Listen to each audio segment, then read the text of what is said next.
ដើមខែ12ដើមខែធ្នូឆ្នាំ2025ឆ្នាំទី1ឆ្នាំទី1ឆ្នាំឆ្លូវបាទសម្រាប់ឆ្នាំឆ្លូវជូនពរឆ្នាំឆ្លូវនៅក្នុងខែដើមខែ12ដើមខែធ្នូនេះនឹងអាចបានផលល្អ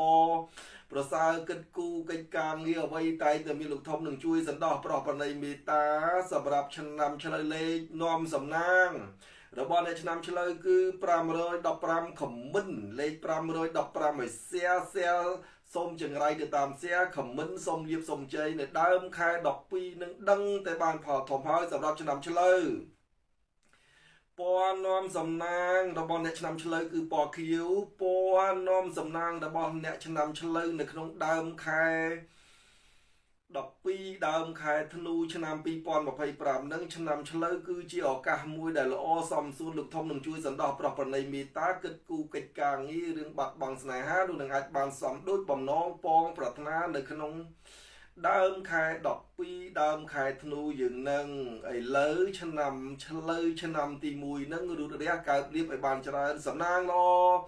ណាឆ្នាំឆ្លូវឆ្នាំទី1នៅដើមខែ12នឹងហេណាចាំនៅក្នុងឆ្នាំ2026ហើយសម្រាប់អស់លោកអ្នកដែលឆុងមានយន់បាទសម្រាប់យន់ហ្នឹងគឺ$120ជូន$10ប្រម៉ូសិន$10ដោយសារ$10ព្រីទាំងសេវាជូនសម្រាប់អស់លោកអ្នកហើយឆ្នាំឆុងនីមួយបើលោកអ្នកជាវយន់មានផ្សេងគ្នាអញ្ចឹងឆ្នាំអត់ដូចគ្នាទេសម្រាប់អស់លោកអ្នកអញ្ចឹងបើសិនជាអស់លោកអ្នក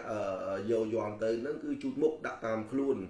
កាត់ឆុងកាត់អីចេញសម្រាប់តែឆ្នាំឆុងណាហើយដាក់ឆ្នាំមកខ្ញុំនឹងទៅមើលទៅយន់អីផ្សេងគ្នាអត់ដូចគ្នាទេយន់ឈ្មោះស្ដីដែលចង់រកមើលច្បាស់ប្រាប់តែឈ្មោះហៅក្រៅហៅនឹងឆ្នាំទេហើយមើលទៅតាម call ទេណាមើលទៅតាម call ទូរស័ព្ទទេវាប្រាប់មកទិញលេខរៀងមុនហើយយ៉ាងណាមិញគឺដាក់ទៅចូលឆាត page ហើយការដែលបាញ់ជួកូនទៅគឺឈ្មោះខ្ញុំគ្រូផលសំណាងពិតអ្នកដែលបាញ់ណាអញ្ចឹងមើលក្រៅពីឈ្មោះខ្ញុំគ្រូផលសំណាងអញ្ចឹងបានតែខ្លាយបន្លំហើយអញ្ចឹងរាល់ដែលវាប្រាក់គឺឈ្មោះខ្ញុំគ្រូផលសំណាងអញ្ចឹងឆាតចូល page ចង់រកមើលកូនចៅដាក់ទៅហើយការ call មកសួរនាំនោះគឺសូមអធិស្ឋានគេលក់អត់បានលើកកុំឲ្យថារឹកអីដោយសារបិទអីចឹងទៅពួក call មកបុកគ្រាច្រើនពេកអញ្ចឹងបញ្ជាក់ជូនទិញលេខរៀងមុនវាប្រាក់ម្នាក់$10មក screen sol ចូលក្នុង page ហើយដាក់លេខទូរស័ព្ទមកដល់លេខរៀងខ្ញុំគ្រូបំណាំនឹង call ទៅហើយមើលក្នុងម្នាក់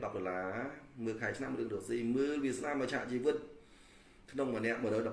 មើលមកច្បាស់ជូនមើលមិនត្រូវជូនប្រាក់ទៅវិញអញ្ចឹងមានតែប៉ុណ្្នឹងទេសូមខន្តីអភ័យទោសរាល់កំហុសឆ្គងដែល call មកអត់បានលើកដោយសារលេខរៀងខ្ញុំវាច្រើនពេកអញ្ចឹងបញ្ចប់មុននឹងបញ្ចប់សូមប្រសិទ្ធពរជ័យសេរីសួស្តីជ័យមង្គលពលសុខសុខការកើតមានដល់លោកប្រុសស្រីរកស៊ីមានបានសំណាងល្អហេងណា